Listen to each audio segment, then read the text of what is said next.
오늘 표제에 보면 아삽의 시인데요. 대체로 저자가 좀 불명하다 그렇게 주석학자들 말하고 있고요. 깃딧에 맞춘 노래다 이렇게 되어 있습니다. 깃딧이 또 뭔지 이것도 또 정확하게 말하기가 어렵습니다.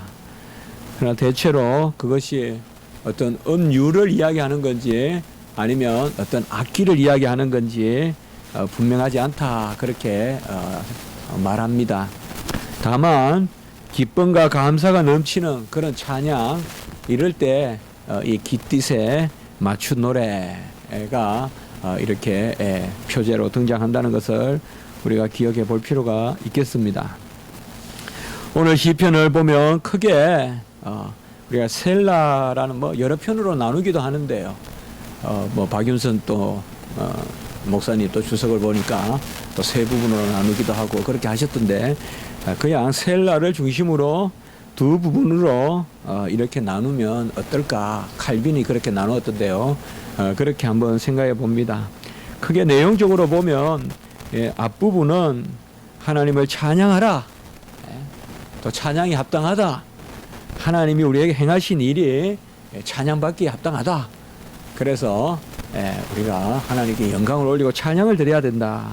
그것을 1절에서 7절은 말씀하고 있고 이제 후반부 8절 이후의 마지막 절까지서는 바로 청종하지 않는 백성. 기본적으로 지금 여기에 대상은 그렇게 순종하지 않는 그러한 백성들이에요. 그 백성들에게 입을 크게 열면 채우고 10절에 보면 입을 크게 열면 채우고 입을 그저 크게 벌리면 자루에 목이 넓은 같이 그러면 많이 받아들이고 그런 개념으로 볼 수도 있고 또 입을 크게 열라라는 것은 굳이 또 우리가 입이 크면 많이 먹고 그런 게 아니라 찬양을 또 드리는 마음이라고 해석해 볼 수도 있어요. 너무 입을 크게 열어 이거 설교만 하면 그냥 크게 구하면 크게 주신다. 이거 세상 딸들이 다 달라 하죠. 근데 그거 아니라 여기 입을 크게 열리라는 것은 전체적인 문맥에 보면 찬미하고 좀 관계가 된다. 이렇게 볼 수도 있어요. 여호와를 인정하고 온전히 아주 큰 찬송을 드려라. 마음을 다해서 전심전력으로 전심으로 찬양하라.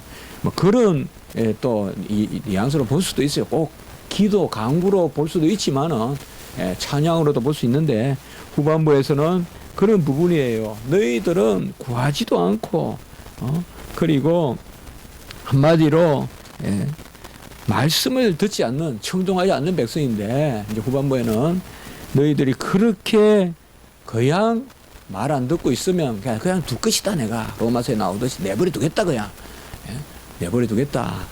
그러나 너희들이 입을 크게 열고 찬송하고 여호와를 인정하고 그리고 간구하고 하면 16절에 보면 기름진 밀을 주고 그리고 반석에서 나오는 꿀로 만족시켜 주시겠다 이렇게 말씀하고 있습니다. 여러분들은 기름진 밀이 보신 적 있는지 몰라도 우리 시골에는 거의 밀 농사는 안 지었어요. 보리 농사만 지었는데 언젠가 이렇게 학교 가는데 밀밭이 있어요. 근데 이제 밀이 보면 추수할 때 보면 그야말로 반질반질해요. 밀이. 그래서 밀 까불어 가지고 먹기도 하고 그래요. 그래 오래 씹으면 또 끈같이 되기도 하고 또 보리도 많이 씹지만 밀이 그런 게 있어요. 그러니까 기름진 밀이란 말을 저는 이제 그냥 쉽게 생각했을 때 기름진 밀을 먹이고 이런 말을 하면 정말 통통하고 번질번질한 밀이에요. 잘 가꾸어진 밀이에요. 보면 그 싹정이 같은 쭉정이 그런 거는 이제 보면 곡식 알이 보면 시들시들해요. 곡식 알이 살이 안 쪄요. 그냥 요렇게 가렴하지. 그런데 기름진 밀을 먹이고 반석에서 나오는 꿀이다. 이것은 그야말로 최고의 꿀이다. 아무나 먹을 수 없는 꿀이다. 바로 옆에서 그냥 취하는 꿀이 아니라 아주 정말 하늘 이슬 같은 그런 가장 맛있는 꿀을 줄 것이다. 뭐 하면 여호와를 청종하고 그리고 입을 크게 열어 찬송하고 간구하고 인정하면 그렇게 하시겠다. 그러니까 후반부를 많은 주석들이 주로 보면 패역한 이스라엘에 대한 어떤 저주 이렇게 자꾸 해석한 경우가 있는데 굳이 그렇게 우리가 볼 필요 없고 후반부는 역시 전반부하고 연관시켜서 전반부는 찬송하라. 후반부는 여하이 행하면 하나님이 여하이 갚아주실 것이다. 그러니 우리가 찬송할 조건이 된다. 그렇게 우리가 해석을 하면 오늘 시편이 참 아름다운 시편으로 우리에게 그렇게 더 와닿지 않을까 이렇게 생각합니다. 특별히 우리가 읽으면서도 조금 느낌이 오겠지만은 본 시편에서는 대체로 우리가 유월절을 좀 떠올릴 수 있어요. 3절에 보면 초하루와 보름과 명절에 이렇게 되어 있잖아요. 초하루란 말, 보름이란 말, 옛날 성경에는 월삭과 월망가 이렇게 번역되어 있어요. 옛날 성경에는. 월삭이란 말은 이제 달이 모양을 갖추는 시작하는 날이죠. 예? 우리가 말하면 이제 초승달이 있고 이제 상현, 하현 뭐 이렇게 있잖아요. 그리고 보름달이 있잖아요. 예, 보름달이 있고 이제 그런데 초승달이 이제 또 상현 또 보름달 이렇게 되잖아요. 반달, 보름달 이렇게 되는데 바로 초하루달. 이스라엘도 음력이에요. 음력. 양력 아니에요. 달을 달력이에요. 달력. 그렇게 월력이에요. 이스라엘. 그러니까 달의 시작이 해가 아니라 달만 태양력이 아니라 태음력이에요. 그래서 달의 시작이 첫날이에요. 그걸 월삭이라고 해요. 그래서 이때도 이제 또 예배 드리고 번제 드리고 우리가 알다시피 특별히 이게 7월 1일이에요. 보름은 7월 15일 우리가 말하는 대속제일. 그리고 바로 이어지는 명절은 뭐예요? 그게 수장절. 7일 동안 지키는 수장절의 출발이잖아요. 그러니까 특별히 오늘 3절을 봤을 때는 6월절이라고도 생각하지만은 대체로 수장절이라고 보는 게 답입니다. 그래서 초하루와 보름과 우리의 명절에 특별히 나팔을 불지어다. 우리가 나팔절이라고도 이렇게 하잖아요. 7월 1일에. 그래서 나팔을 불거든요. 그래서 이런 것들이 바로 그러한 수장절을 뜻한다. 초막절을 뜻한다라고 이렇게 우리가 보아서 무방하겠습니다. 그래서 오늘은 특별히 이 시편은 수장절, 초막절. 수장절, 초막절은 과거의 의미로 하면 기념의 의미로 하면 뭐예요? 바로 출애굽과 광야 생활을 기념하는 거예요. 출애굽과 광야 때 함께 하셨던 하나님. 그래서 초막이에요. 그리고 우리가 수장절 하면 1차적인 의미는 광야 생활이에요. 두 번째 의미가 뭐냐 하면 추수예요. 추수. 그러니까 추수에서 드리는 것은 어떻게 보면 수장절의 본래 의미는 광야 생활을 기념하는 거예요. 광야 생활을. 그래서 오늘 여기가 보면 바로 초하루와 보름과 명절에 나팔을 불지어다. 이걸 우리가 수장절로 봐야 되는 초막절로 봐야 되는 큰 의미는 그게 바로 초막절의 의미가 출애굽과 광야 생활. 그때 그야말로 풀 잘 나가 나뭇가지 베어 가지고 나뭇가지와 풀 가지고 장막을 만들어 살았잖아요. 성경에 나오잖아요. 그때를 기념한다 이 말이에요. 그때 그래서 풀을 잘라 가지고 가지 이 가지 저 가지 뭐 여러 가지들 있잖아요. 성경에 종려 가지도 있고 이렇게 잘라가 만들어서 그걸 기념하는. 특별히 우리가 5절 이하에 보면 바로 이것을 알 수가 있죠. 바로 가나안 이야기를 하고 있죠. 출애굽을 이야기하고 있잖아요. 5절에서부터 7절까지 보면 출애굽과 광야 생활을 이야기하거든요. 그러니까 오늘 시편은 수장절에 여호와를 찬미하라. 그 전체적인 문맥 가운데서 노래하고 있다. 그 말씀입니다. 5절에서 7절에 보면 하나님이 애굽 땅을 치러 나아가시던 때에 참 너무나 합당하지 않겠습니까? 모세가 무슨 준비된 사람을 끌고 혁명을 하는 게 아니라 또 스파르타쿠스 그 반란같이 무슨 노예들을 해방시키는 반란을 일으키는 것이 아니라 하나님이 애굽 땅을 치러 나아가신다. 하나님이 애굽 땅을 치러 나아가시던 때에 나아가시는 거예요. 그러니까 딱 중심은 뭐예요? 지금 가나안에 두고 있는 거예요, 사실상. 아니면 이제 이스라엘 편에 두고 하나님이 그들을 치러 나아가시던 때에 요셉의 족속 중에서 5절에 요셉의 족속 중에서 이를 증거로 세우셨다라고 이렇게 말씀하고 있습니다.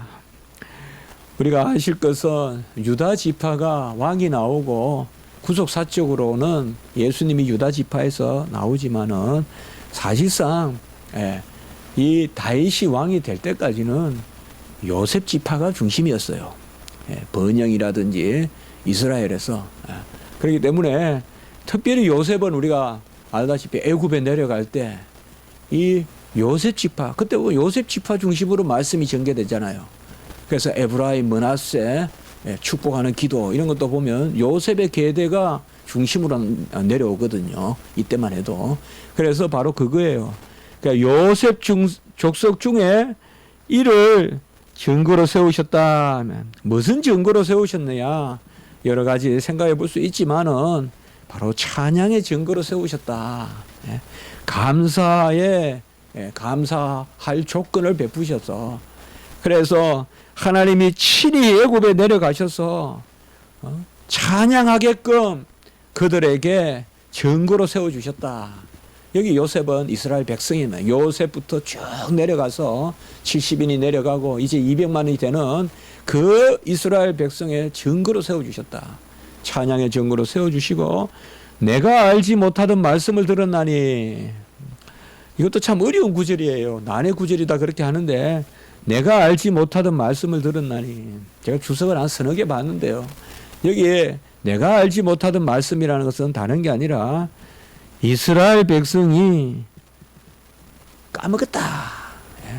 오랜 강야 생활, 노예 생활에 여호와의 음성을 잊어버렸다. 여기 지금 내라고 1인칭을 쓰는 게 지금 6절에도 그렇지만은 이스라엘 백성을 뜻하거든요. 그래서 이스라엘 백성이 알지 못하던 말씀을 들려주시더라.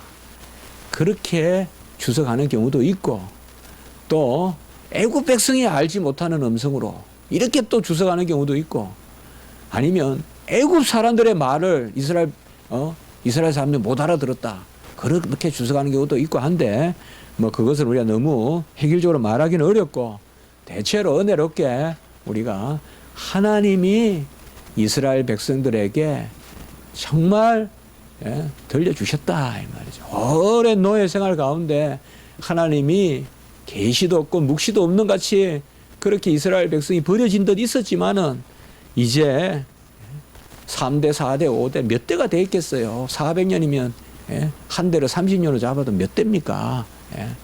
우리가 1대, 2대만 해도 다 까먹어요. 1.5세대만 돼도 한글 못 써요. 미국 가보세요. 이스라엘 백성이 몇천 년 동안 히브리어를 안 까먹고 산다는 게 얼마나 대단하다는 거. 우리 교포 생활 하는 거 보면 알아요. 뭐 훈민정음 좋아한다 그래도 세컨 제너레이션만 돼요. 서드 제너레이션 다 까먹어요. 아무도 몰라요. 우리 뭐 한글. 부자징을. 교포로 가도 대화가 안 돼요. 안 그럴 것 같죠? 저는 그걸 많이 지켜봤어요. 디트로이트에서.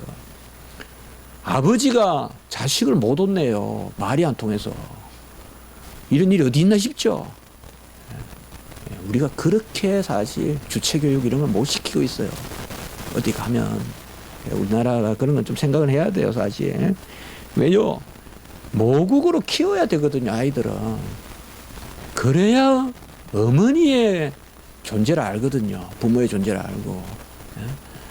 그런데 아이들은 그냥 외국어로 자라고 부모는 그냥 모국어 유지하고. 자, 여기도 그럴 수 있어요. 사실상 이스라엘 백성을 탓할 수가 있겠어요. 뭐 노예가 뭐예요? 해 뜨면 일하고 해 지면 자고 그게 노예 아니에요. 해 지면 못 움직여요. 노예들은 그냥 자는 거예요. 그건 짐승이에요. 한마디로. 무슨 이 사람들이 뭐 말씀을 뭐 그런 거 생각할 필요 없어요. 아무것도 없는 사람이에요. 그냥 언약만 있어요. 언약만.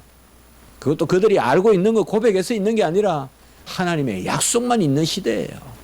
그러나 하나님은 신실하기 때문에 때가 되어 그것을 다시 들려주시는 거예요.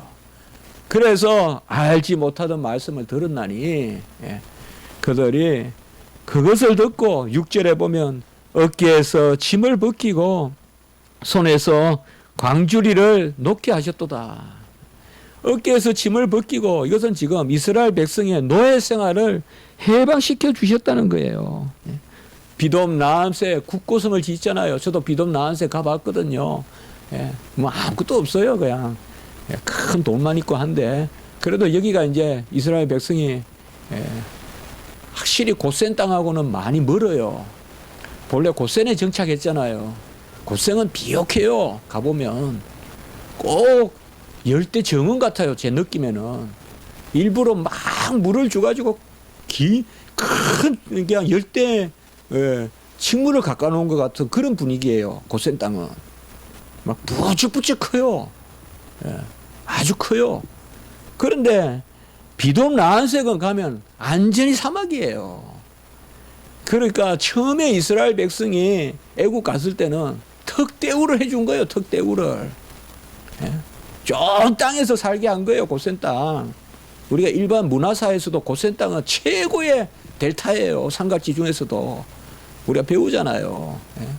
최고의 델타 삼각지가 바로 고센 땅이거든요. 그게 아니고 이제 뭐예요?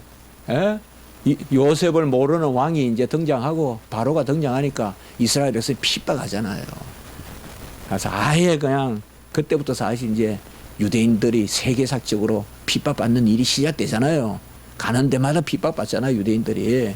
근데 이제 어떻게 핍박합니까? 그냥 아무것도 안 주고 그냥 집을 주워다가 벽돌을 만들어라는 거 아니에요. 그 한마디로 이제 노역을 시키는 거죠. 그것을 짐을 벗기고 강주리를 놓게 하셨다.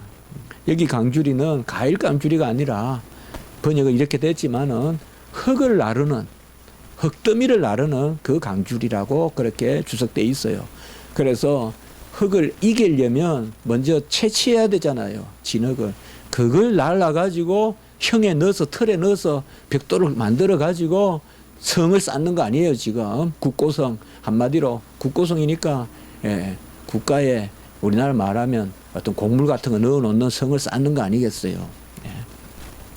그것에서 자유롭게 했다. 지금 이스라엘에서 은혜를 이야기하는 거예요. 그리고 7절에 보면 내가 고난 중에 부르짖음이 여기서 내가라는 말은 이제 이스라엘 백성이 고난 중에 부르짖으니 이것도 우리가 잘 아는 말씀이 있죠. 출애굽기 3장 7절에 보면 여호와께서 이르시되 내가 애굽에 있는 내 백성의 고통을 분명히 보고 그들이 그들의 감독자로 말미암아 부르짖음을 듣고 그 근심을 알고 옛날의 성경에는 이게 간역자의 고통으로 말미암아 부르짖음 이렇게 돼 있죠. 옛날에는 간역자.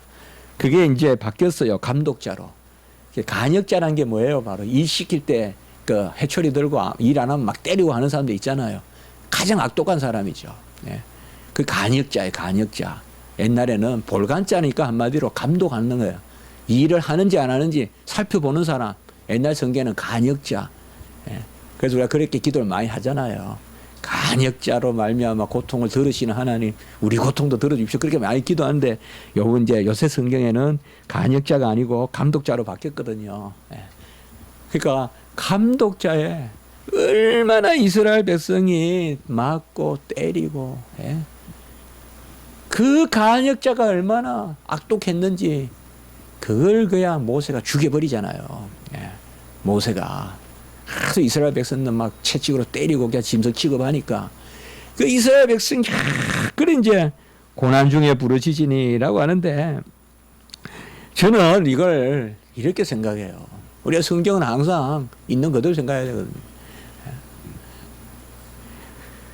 혹자는 이게 이스라엘 백성이 여호와를 찾았다. 과연 그럴까?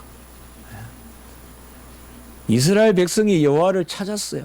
모여서 여호와여 우리를 살려주십시오. 우리를 해방시켜 주십시오. 그렇게 기도했다라고 우리가 쉽게 생각하기 쉽지만 이스라엘 백성이 그런 믿음을 가지고 있었을까? 아까 말씀같이 400년이 지나고 노예 생활하고 언어도 문자도 과연 있었겠는가 제대로?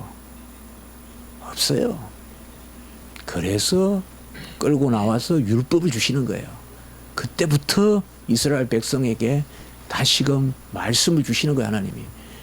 이스라엘 백성은 없어요, 이때. 그러면 감독자로 말미암아 부르짖음을 들었다고 할 때 저는 이렇게 해석하고 싶어요. 그들이 부르짖은 게 아니라 여호와가 그들을 불쌍히 여기고 그 모습을 부르짖는 모습으로 보신 거예요. 자식이 뭐 달라 안 해도 자식이 타지 가가 고생하는 모습 이런 거 보면 부모는 부르짖는 모습으로 보이는 거예요, 그게. 저는 그렇게 해석하고 싶어요. 우리가 잘 조심해야 될 게 이스라엘 백성들이 종살이 하는데 율법을 알고 있었다거나 그들이 지혜가 있었다거나 그들이 무슨 고급스러운 교양을 갖춘 하나님의 백성이라거나 아니면 율법을 전성해가지고 주야로 묵상했다거나 그건 다 잘못된 생각들이에요. 이스라엘 백성은 아무것도 아니에요. 아무것도 아니에요. 언약이 있을 뿐이에요, 그냥. 하나님의 언약만 살아있는 시대지, 400년은. 아브라함 언약. 그 언약만 있는 시대지. 사실상, 다른 건 아무것도 없어요. 아무것도 없다 보면 돼요. 아무것도 없는 백성들을 끌어내서 율법을 줘서 옷을 입히는 거야, 한마디로. 야만인에게 옷을 입히듯이 율법의 옷을 입혀서 그들을 가나안으로 들고 가는 거예요. 그렇게 보면 우리가 기도하기 전에 하나님은 먼저 우리를 부르짖는 것으로 보셔요. 어떻게 보면 내가 처한 고통, 내가 처한 이 어려움, 미련함, 어떻게 보면 구하여 할 때 구하지 않는 것조차도 부르짖는 것으로 보실 수 있어요. 불쌍히 보실 수 있어요. 이스라엘 백성이 저는 모여서 여호와여 어느 때까지이니까 그렇게 기도했다고 저는 여기기 어렵다고 봐요. 여호와가 그래 봐주시는 거예요. 저들이 정말 불쌍하구나.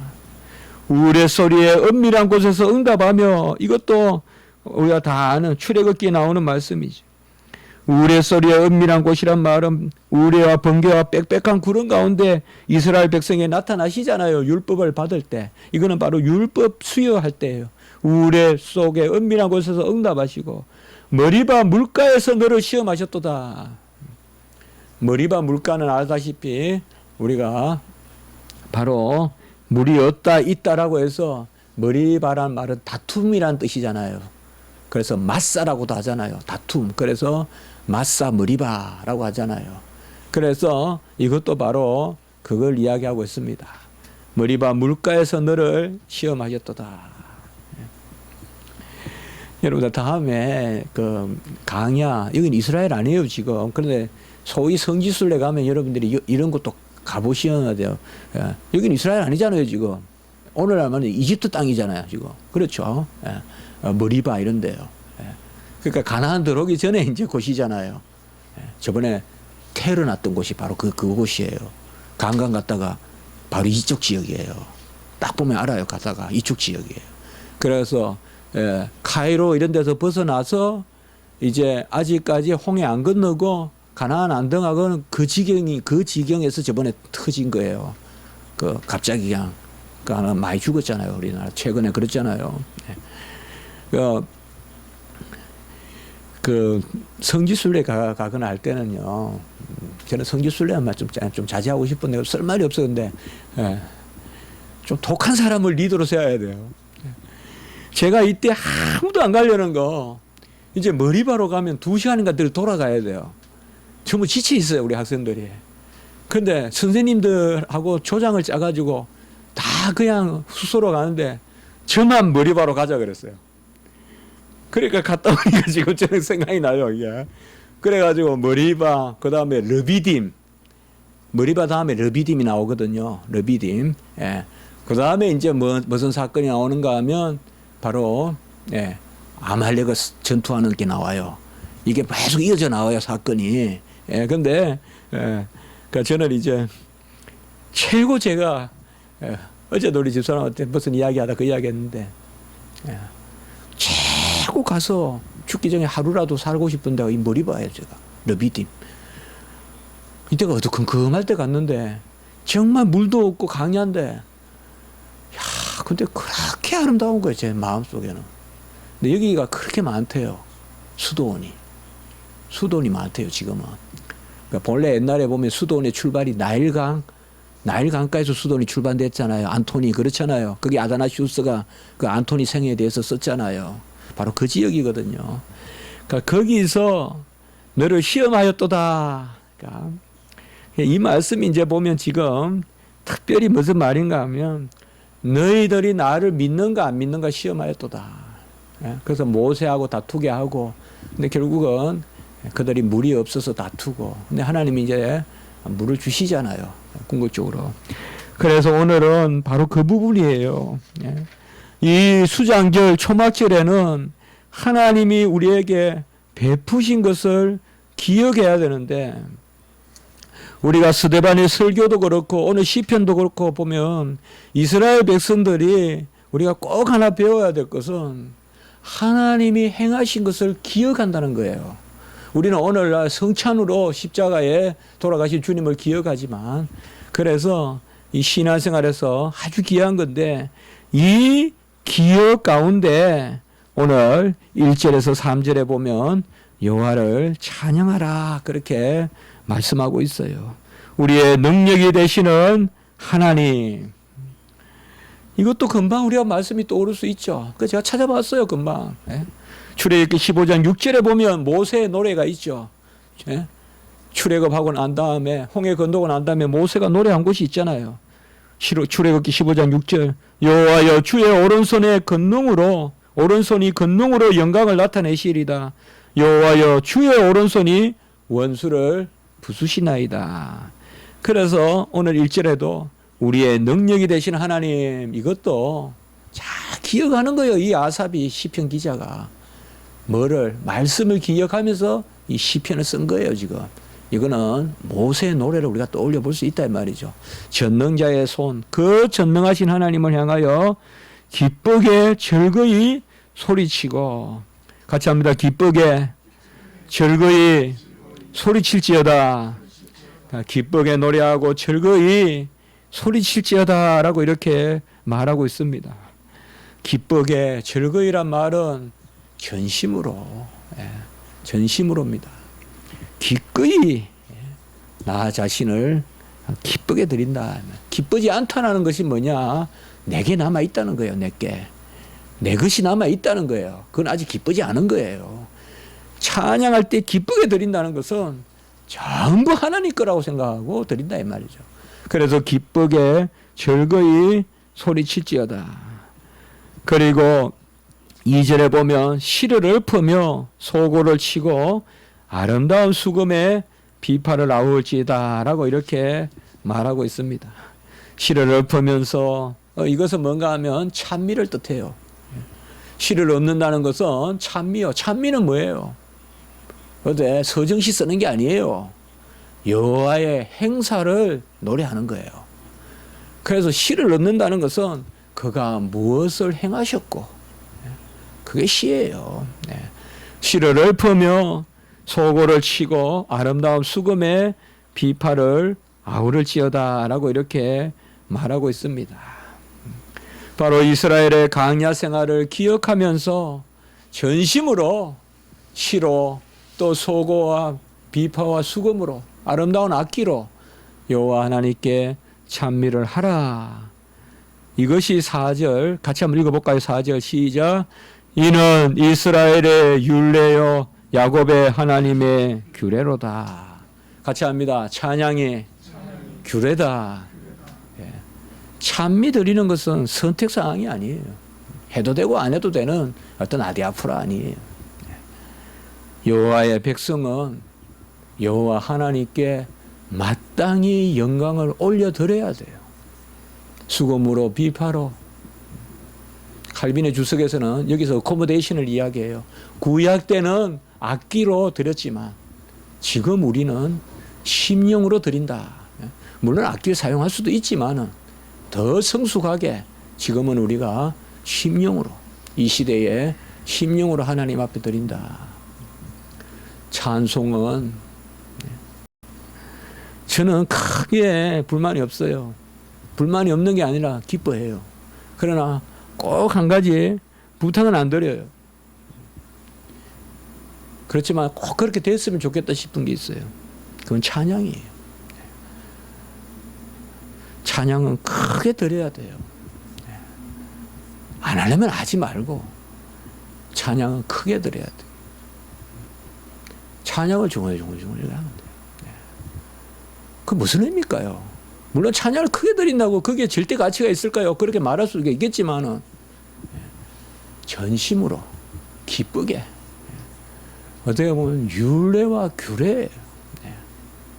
찬양. 다른 건 다 잘하는데 찬양을 그냥 엎주르듯이 그냥 나지막하게 내가 들어도 내가 안 들릴 만큼 그렇게 찬양해서 하는 거예요. 우리 교회도 찬양을 크게 드려야 돼요. 찬양을. 제가 저번에 수도노예 강습회 가서 그런 말 한 적이 있어요. 왕신리 교회에 있는데 제가 고동부, 중동부 이제 기도하러 가가지고 축도도 하고 그러거든요. 그러면 고동부에 보면 학생이 많이 줄었죠.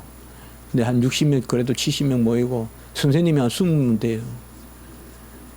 근데 찬양할 때 보면 소리가 안 들려요. 근데 한 선생님들이 그래요. 요새 아이들은 찬송도 안 하고. 제가 그래 생각했어요. 선생님들은 왜 찬송하냐 이 말이에요. 선생님이 20명이나 되는데 찬송 아니야 이 말. 선생님들은 주일학교 찬송할 때 아이들만, 주일학교 예배는 아이들만 드리는 예배예요. 선생님들이 찬송을 안 하는데 왜 아이들 어떻게 찬송하겠냐 이 말이에요. 선생님들이 먼 산 보고 있고 선생님들이 무슨 가사냐 하면서 음미하고 있으면 되겠어요? 선생님들이 크게 찬송을 하면 나머지가 다 따라해요. 아이들 다 안 알아 해도 따라해요. 4주를 가까이 크게 하면. 크게 드려요, 크게. 아멘도 크게 하고 찬송도 크게 드려요. 뭐 좀 작게 하고 나지막하게 해. 그게 세련된 거예요? 아니에요. 이스라엘의 율례요, 야곱의 하나님의 규례라고 했어요. 저번에 말씀드렸죠. 시편에서는 이스라엘, 야곱 이렇게 두 개가 나올 때 이게 아주 중요한 의미를 갖는다. 바로 특별히 이스라엘과 야곱이 나올 때 하나님께 의뢰하고 하나님과 씨름하고 하나님이 갚아주시고 임마누엘, 그럴 때 이렇게 두 이름을 쓴다. 시편에 자주 나오거든요. 이스라엘의 하나님, 야곱의 하나님. 물론 다른 곳에서도 나오지만 오늘 후반부는 바로 이런 것입니다. 바로 이러한 찬송 가운데 있어야 되는데 8절에 보면 그것을 말하고 있습니다. 쉐마, 내 백성이여 들으라. 내가 정언하리라. 이스라엘이여 내게 듣기를 원하노라 라고 해서 아주 간절하게 이렇게 말씀하고 있습니다. 아주 숨어 있는 것 같지만은 아주 강한 표현입니다. 내 말을 들으라. 내가 증언하겠다. 여기서 들으라는 말은 교훈도 되고 권면도 되고요. 이스라엘 백성이여 들으라. 첫 번째는 9절에 보면 뭘 하란 말이냐 하면 다른 신을 두지 말고 이방에 절하지 말라. 유일하신 하나님 우상을 섬기지 말고 다른 이름을 망령되이 부르지 말라. 제1에서 3계명까지가 여기에 나오는 말씀이라 볼 수가 있어요. 그리고 10절에 보면 나는 너를 애굽 땅에서 인도하여 낸 여호와 내 하나님이니. 이것은 우리가 알다시피 그저 출애굽기에 나오는 말씀이잖아요. 10계명이 우리가 매주 완성하는, 매주 우리가 새기는. 그러니까 시편 기자는 한마디로 구약 성경을 통달한 사람이에요. 스데반도 그렇고 바울도 그렇고. 그러니 입만 열면 이스라엘 역사가 쭉 튀어나오는데 그게 이스라엘 역사 어떤 설화가 아니라 말씀이에요. 그게 바로 기독교예요. 기독교는 역사가 말씀이고 말씀이 역사예요. 말씀을 암송하니까 그대로 이렇게 고백이 되는 거예요. 그대로 오늘 성경 보면 다 출애굽기 다 우리가 금방 알 수 있는 말씀들이 다 그대로 다 새겨져 있어요.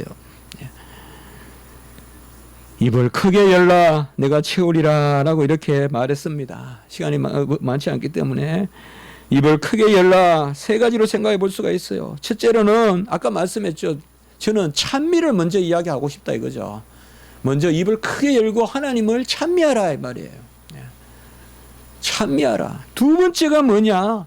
간구하라. 우리는 주로 간구를 먼저 이야기하는데 오늘 전체 시편 콘텍스트에서 문맥에서 봤을 때 바로 입을 크게 열라라는 말은 분명히 먼저 그를 즐거워해라. 소고치고 수금으로 비파로 큰 소리로 여호와께 찬미 드려라. 그 가운데 두 번째로 간구하라. 그리고 입을 크게 열라 내가 채우리라 라고 한 것은 세 번째는 수납이에요. 받아들이라 이 말이에요. 여러분 받아들일 마음이 없이 간구하는 사람들 많아요. 우리 기도 한번 체크해 보세요. 말만 하나님 앞에 해달라 하지 받아들일 준비는 안 돼 있어요. 정작 하나님이 너 이 길로 가라라고 하면 전혀 그 부분에서 생각 안 해보고 있어요. 그래서 기도가 간혹은 두려울 수도 있는 거예요. 하나님 앞에 구하는 거의 의미가 뭐라는 것을 우리가 정확하게 알고 기도해야 되거든요. 주여 주의 종되게 해주십시오. 주의 일 감당하게 해주십시오. 너는 네가 원하는 것이 무엇인지도 알지 못하는도다. 우편 좌편 앉혀달라 기도는 하는데 너는 네가 원하는 것이 뭔지도 알지도 못하는구나. 우편 좌편 앉는다는 게 뭘 의미하는지 아냐 네가. 거기 어떤 채찍이 기다리고 어떤 죽음이 기다리고 어떤 고난이 기다리는지 아냐 지금. 하나님 나라의 우편 좌편이란 뜻이. 그건 그거거든요. 입을 크게 열라는 것은. 같이 합시다. 세 가지. 첫째로 했습니다. 찬미, 간구, 수납. 이게 입을 크게 열라. 너무 기복적으로 우리가 내 입을 크게 열라 막 가는 데마다 입을 크게 열라 그랬는데 그게 아니라 찬송하고 그 가운데 진심으로 하나님께 구하고 구한다는 것은 내가 하나님이 행하시라는 대로 하겠나이다. 우린 주로 구한다 이러면 무슨 채우는 거 나한테 좋고 하나님 걸 무슨 하나님 걸 내 것으로 옮기는 거 이렇게 생각하지만은 사실상 구한다는 건 뭐예요? 내가 하나님이 일을 하는 것이고 하나님의 뜻을 받아들이는 거잖아요. 입을 크게 열라. 제가 설교 때 에바다 설교할 때 그걸 강조했죠 저번에. 입이 열리기 전에 귀가 열리라. 귀가 열리고 입이 풀어졌다 그렇게 나오지 않습니까 마가복음에.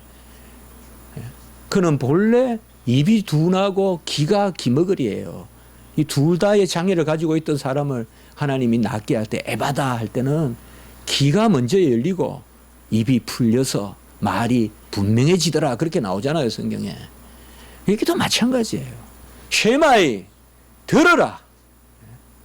듣고 열어라 이 말이에요. 입을. 말씀도 안 듣고 하나님의 뜻도 구하지 않고 듣지는 않고 달라 하지 말라 이 말이에요. 그게 아까 말하는 왜 굳이 한 사건을 거기에 복선과 같이 깔았을까요? 그게 바로 머리바 사건인 거예요. 머리바 사건인 거예요. 하나님의 뜻을 생각하지 않고 달라고만 하는 신앙, 다툼이 일어나고 모세하고 그게 머리바 사건이거든요. 오늘 이제 말씀을 제가 맺겠습니다. 뒷부분 아까 잠깐 봤기 때문에 하나님의 말을 들으셔야 돼요. 들어야 입이 열리지. 안 듣고 입을 열면 그거 다 헛된 거고 쓸데없는 거예요. 먼저 말씀을 듣고 입을 크게 여는데 입을 연다는 의미는 갈렙과 같은 마음으로 맡겨주시면 감당하겠나이다. 바로 찬미하는 가운데 하나님 앞에 구하고 정말 찬미가 없이 기도가 되겠습니까? 한번 생각해 보십시오. 여호와를 전심으로 찬미함이 없이 온전한 간구가 있을까요? 여호와를 전심으로 찬양하는 마음이 없이 온전하게 구할 수 있을까요? 뜻대로? 찬미가 있고 간구가 있고, 진정한 간구는 주의 뜻이면 종이 수납하겠나요? 받아들이겠나요? 순종하겠나이다. 그래서 우리가 오늘 시편은, 그래 아름다운 시편은 그것을 우리에게 노래해주고 있습니다. 하나님 앞에 구하여서 여러분의 생애에, 여러분의 행로에 기름진 밀과 반석의 꿀이 만족해하는 오늘 마지막 말씀, 그런 은혜가 있기 바랍니다. 우리 교회에도 기름진 밀과 반석의 꿀이 만족해하는 그러한 역사가 있기를 바라는 것입니다. 찬미하시고 구하십시오. 찬미하시고 구하십시오. 우리 주님과 같이 축사하시는 마음, 하나님께 영광 돌리면서 구하십시오. 그리고 그 가운데 주어지는 일은 고통스럽더라도 그것이 즐거운 일인 줄 알고 맡으십시오. 그러면 하나님께서 우리를 독특히 인도하실 것입니다. 함께 기도드리겠습니다. 거룩하고 자비로우신 하나님 아버지, 입을 크게 열라 채우리라. 찬미와 간구와 수납에 그러한 묵상을 저희들에게 허락하시니 감사합니다. 하나님 아버지, 여호와를 기뻐하고 즐거워하고 전심으로 찬미하는 저희들의 영혼이 되게 해주시고, 세상 만사 어려움이 많지만은 찬송이 율례요 찬송이 규례라는 것을 기억하게 하시고, 성도는 필히 하나님께 찬송 드려야 하는 그러한 바로 우리의 존재라는 것을 기억하고 나가는 저희들이 되게 해 주시옵소서.